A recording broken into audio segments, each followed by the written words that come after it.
Hello, hello! What's going on, my YouTube family? So, here we go with the third episode of the Chilling Special podcast series. And our guest is Ilan Klein, who is the founder and CEO of NFT Bridges. And as the name suggests, NFT Bridges enables NFTs to move across chains.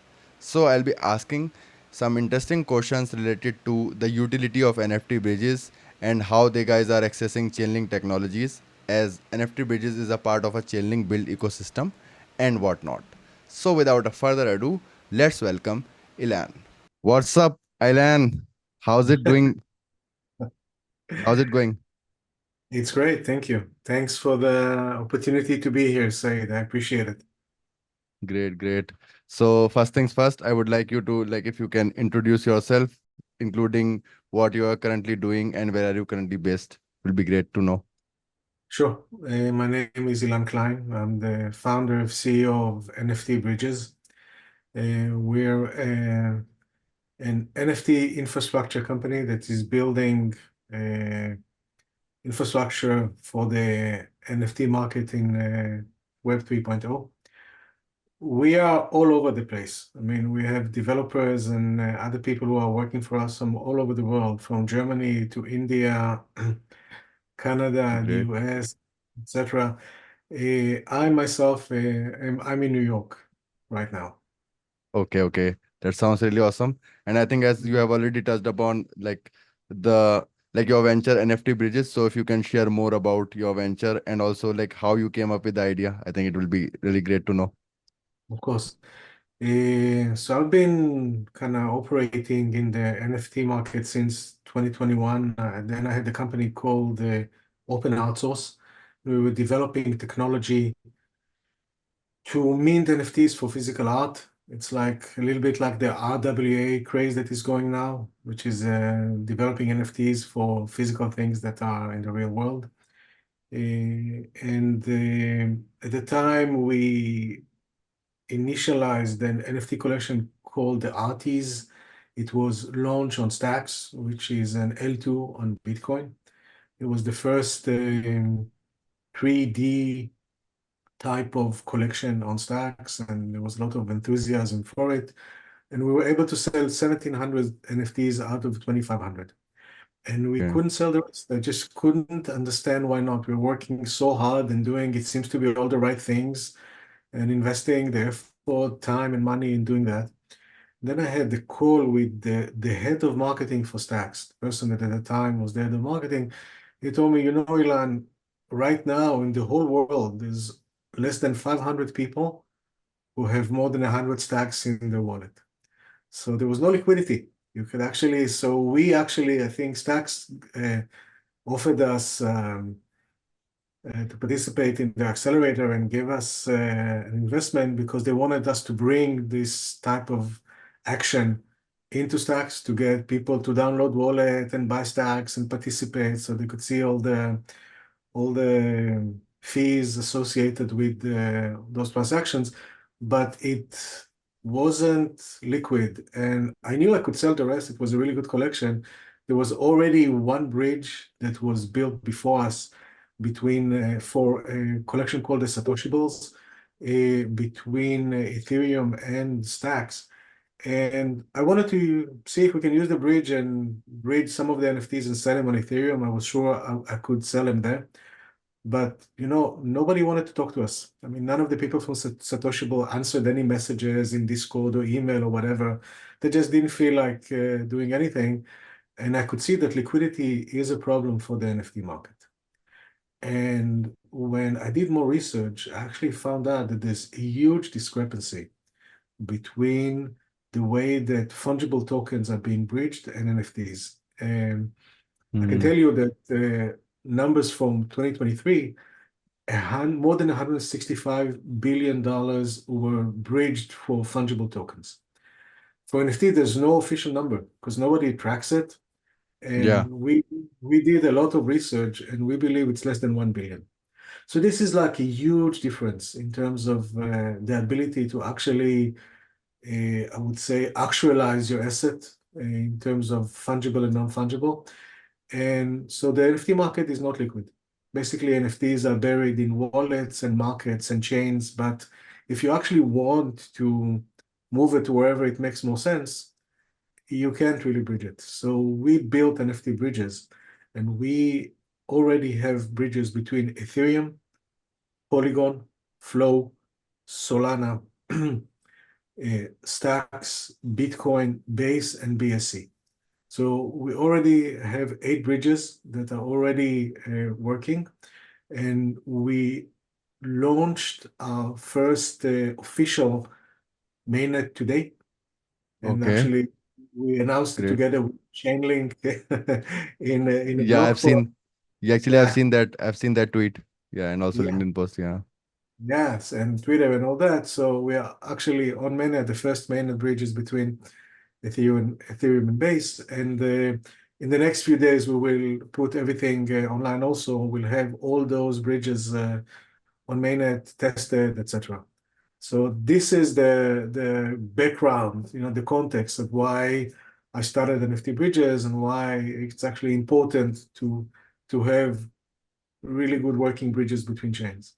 Yeah, that sounds really fascinating, and seems like you guys have already put a lot of hard work in there. So like initially you started only with the NFT collection, right? And then you came across this problem of bridging and all, then you came up with the idea of NFT bridges.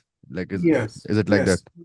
Yeah, I mean, we had an NFT connection with in another company. We saw the problematic essence of having an NFT, which is actually tied to a specific chain, and we saw that bridging is quite big in Web 3.0. And I Yeah. think with the fungible token, the bridging is really sensitive because really quickly a successful bridge will have wallet full of tokens, and they're just I would say a sitting target for good hackers to go in and drain those wallets, and it happens to most bridges. That's a very I think bridges are the weakest points in Web 3.0. And I wanted to try to avoid it as much as possible. So what I did is that we made a decision in the beginning not to move any fungible tokens. Hmm. So we do not move tokens. Most bridges move tokens, and NFTs is like a side business for them. It's a small addendum to whatever they're doing, but we only do NFT. And even though Okay. NFT, you can look at them as tokens, they're very unique. And if I was a hacker and I would go to a bridge and drain it, 2,000 Ethereum, 20,000 Ethereum, whatever, I would just immediately go to a mixer. I would mix those tokens. I would then go to Binance or somewhere, sell them, and like 2 hours later, I'm done. I'm going on vacation to the Bahamas or whatever. But with NFTs, you can't do it. You cannot mix the NFT. They're unique, and it's really easy to track them. And you can see if the bridge is hacked, where the stolen NFT are, and you can alert all the markets and let them know that those NFTs are stolen, and they should not offer them. They should not give any support to the person who stole them. So it's actually much more complex and less appetizing, I think, for hackers to go for a strictly NFT bridge. And we are doing a lot to make it as secure as possible. If you actually lock an NFT in the bridge and you lose your secret key to your wallet, we Hmm. can't really help you. We can Yeah, go and take the NFT for you. Actually, even though it's sitting in our smart contract in the bridge, you're still in custody. It's your wallet who can take it out if you want to take it out again. makes And sense. that's also part of the essence of what we did, is we wanted people to have custody of their belongings, of their assets. So if you minted something on Ethereum, you want to move it to Solana, that's great, move it. You want to move it back, that's also great. Lock the Solana NFT and move it and release the one in Ethereum and put it back in your wallet. There's always going to be only one active NFT from a specific NFT. All the other versions are going to be locked in a smart contract in the bridge. Okay. Yeah, that's some great explanation that you have just given. And so like as NFT bridges is like a part of the Chainlink build ecosystem. So I want to know like how does the Chainlink integration into NFT bridges look like? So what technologies are you accessing? So we actually had a completed bridge before we started with the Chainlink build. And when we made this crucial decision to actually go and use Chainlink technology in our infrastructure, we in a way rebuilt everything from scratch almost. It was really a really hard decision to make, and but I think that we made the right decision, and we integrated CCIP into the bridge.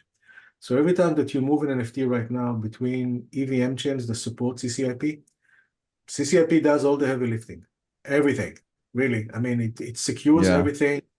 It's a really long process. Before that, when you moved something from Ethereum to Polygon in less than a minute, everything was available.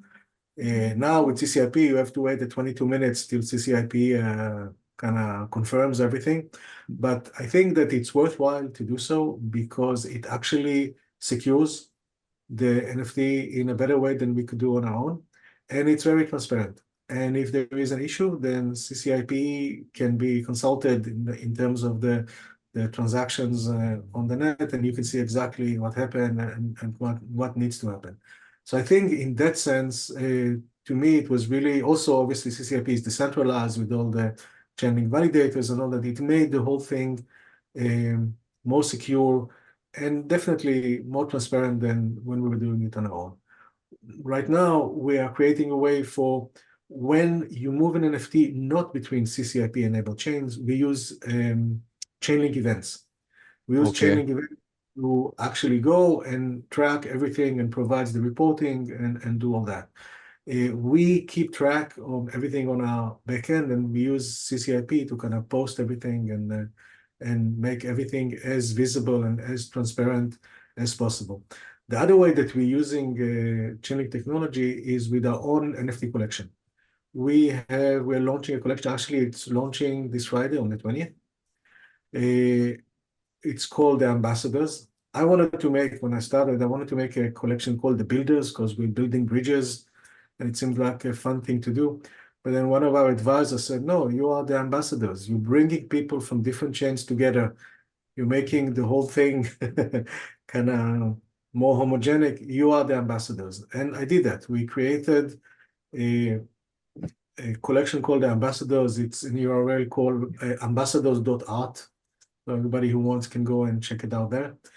And the ambassadors are quite a unique collection, even though if I said that myself, we hired an artist to create it. They're all handmade, and they're built through an artistic principle called the exquisite corpse. And this is quite an old principle from the Middle Ages and the Baroque, where you had patrons who would call a few artists, put out a covered canvas, and every artist saw only one piece of the canvas and made the drawing without knowing whatever the other artists were doing. Then they would unveil it, and you would see something that could have been very funny, very bizarre, very scary. And some artists were really famous and made themselves big career doing that. Hieronymus Bosch was one of them. Giovanni Battista Barselli in the Baroque in Italy did that also. And Lucio, our artist, he basically used those principles to create the ambassadors. And the ambassadors is a really gamified collection. When you buy an ambassador, that we're launching them on Ethereum, you get an airdrop of teleport token. And teleport token is the native token for the bridge. And you get anywhere between 100 to 100,000 tokens. And we are using VRF technology, which is a Chainlink technology also, to make Yeah. sure this airdrop is completely transparent and completely fair. Nobody in NFT bridges, including myself, has any knowledge or premonition of which NFT gets what. It's completely random. And everybody will get something. Most people will get 100 tokens, some will get 1,000. A few will get 10,000, and one will get 100,000 tokens. And Oh. those tokens are governed by VRF. So we're using those two technologies to make sure that the drop is secure and fair. But then let's say that you say it bought, ambassador number 56, and you got, let's say, 100 token, but you want to play again, you can just move the NFT, let's say from Ethereum to Base, and Okay.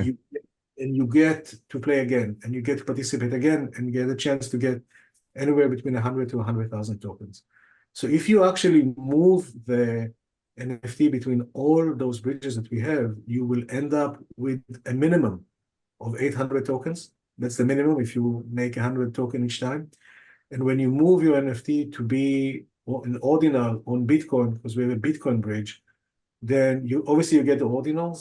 You get the ordinal, and I don't know how much you know about ordinals, but they're actually very successful right now and definitely are eating the NFT market alive. The value of ordinal is becoming higher than the values of regular NFTs. And so you get, when you move your NFT to Bitcoin, you get an ordinal, but we also give you a free NFT. So if you did everything, you get at least 800 token, you get an ordinal, and you get the free NFT also.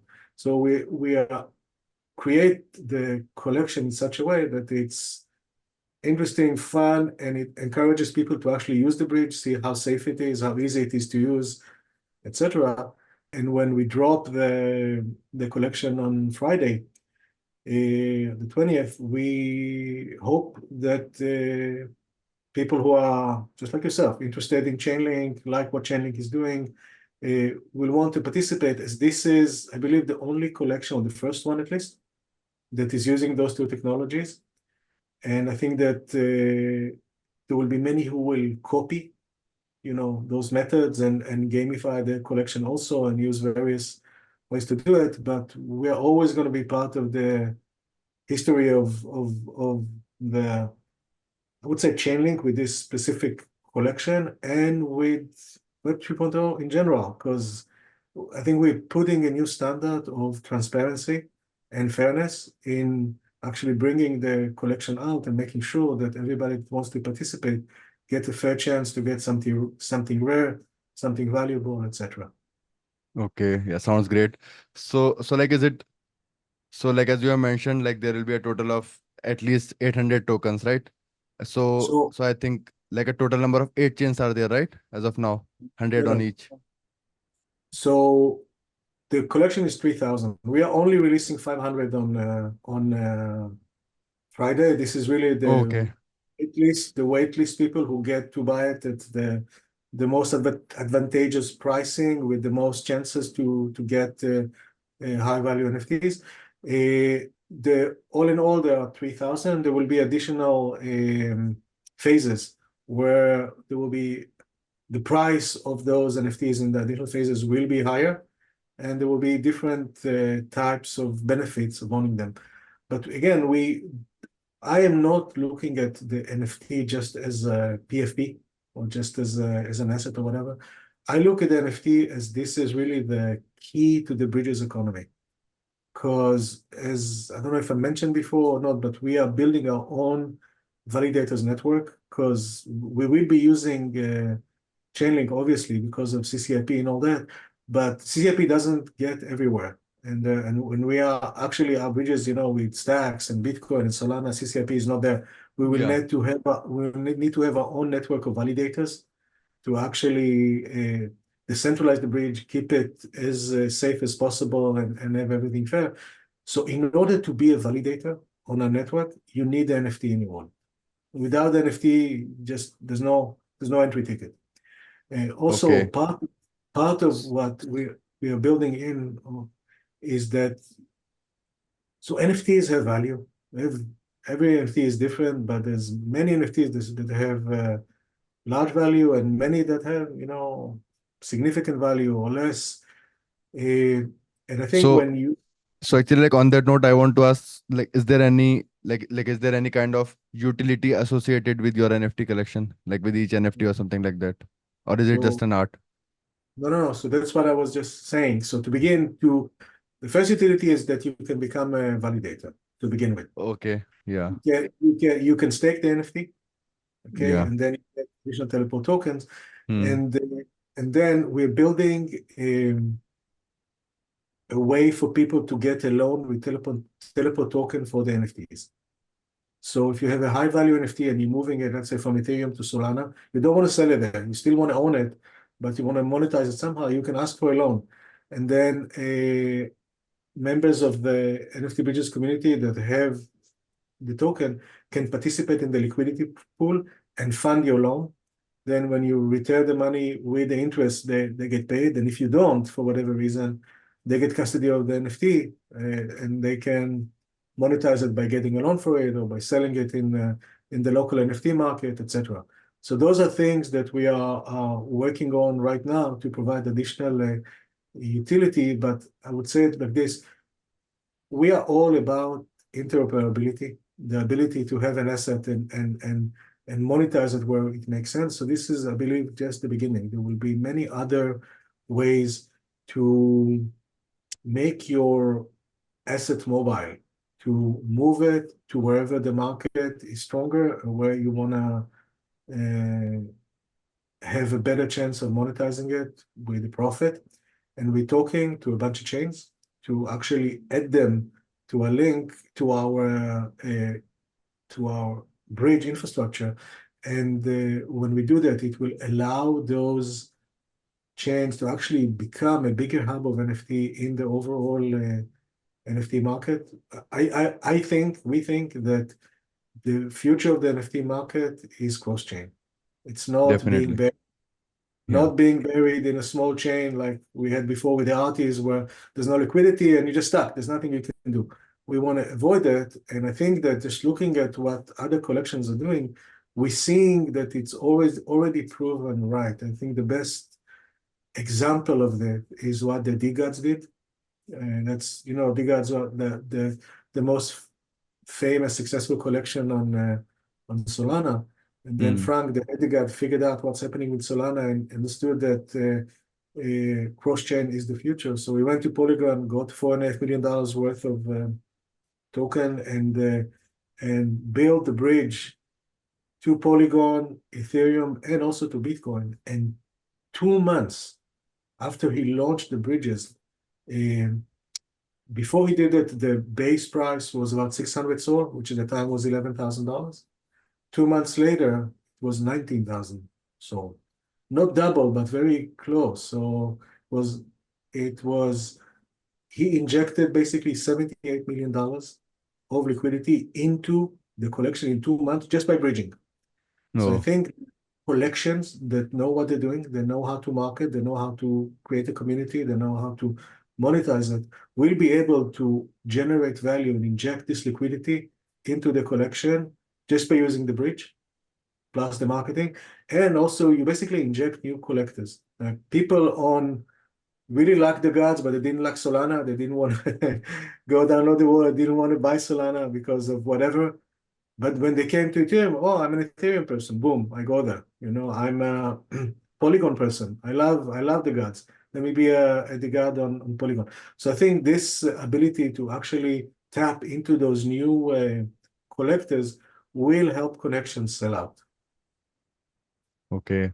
Yeah. So like what you guys are currently doing, like all of it, like sounds really fascinating, and I really want to see it growing and really looking forward to the launch as well. So I I s- appreciate it. yeah. So like last for last, I want to know like if you would like to share any like insights into the future goals for NFT bridges, if you have something in mind, like somewhat related to AI integration or like anything like that, if you are planning to do.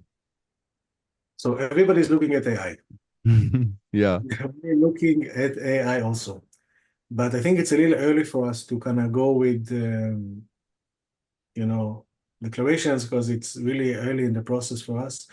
But in general, I would say that we intend to build bridges to any chain that want to become a part of this NFT interoperability project that we are running here.